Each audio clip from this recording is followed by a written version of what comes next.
کابل کې امریکایي شرکت ولې ونې پرې کړې او ښاروالۍ په مقابل کې څه وکړل؟ ګران لیدونکو السلام علیکم. کابل ښاروالۍ د هوایي ډګر پر واټ د 24 ونو پرې کولو په غبرګون یو امریکایي امنیتي شرکت نږدې $80,000 جریمه کړی. د کابل ښاروالۍ د هرې ونې د روزنې چارو لګښت او عمر لارزونې وروسته دا شرکت 5.7 میلیونه افغانۍ چې نږدې $80,000 امریکایي ډالر کېږي جریمه کړی.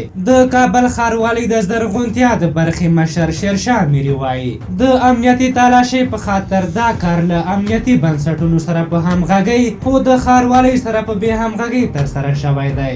د کابل په ښار کې دې کار په ټولنیزو رسنیو کې هم پراخ غبرګونونه راپارولي دي.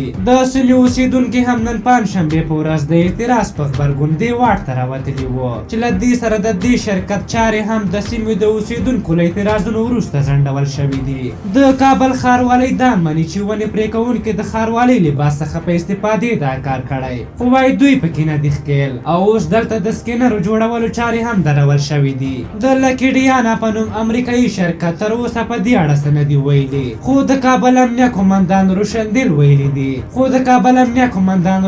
وویل دا سیمه د ګرین زون یا شنې ساحې اړونده ده چې پکې امنیتي سکینر لګول کیږي. روشندیل وایي د سکینرو لګولو قرارداد د کورنیو چارو وزارت د تامیناتو برخه کوي. په هر حال د کابل ښار په زرغونتیا دا وخت تر ډیره ټینګار کیږي تر دې چې هر پسرلی د ټولنیزو رسنیو کارکوونکي یوه ونه زما او یوه ونه د وطن لپاره کمپاین چلوي، خو د دغو ونو پرې کولو چارې بیا سخت غبرګونونه راپارولي دي. خلکو تر ډیره د ښاروالۍ فعالیت ننګولی او دا چارې لکه د کورنیو جګړو پر مهال د ونو له پرې کولو سره پرتله کړي دي. خو د خلکو غبرګون په ټولنیزو رسنیو کې د ستایلو و او هم دا غبرګون د دې سبب شو چې یاد شرکت د جریمه شي. په دې هیله چې راتلونکي کې هرې موضوع په وړاندې هم داسې غږ پورته شي. په هر حال تاسو د دغه شرکت دغه کړنه او په بدل کې د ښاروالۍ جریمه کول څنګه ارزوئ؟ خپل نظرونه مو راته په کومنټ کې ولیکئ. که زموږ ویډیو مو خوښه شوې وي ضروري لایک کړئ. تر بلې ویډیو مو په لویه بخښونکي خدای سپارم. د الله په امان.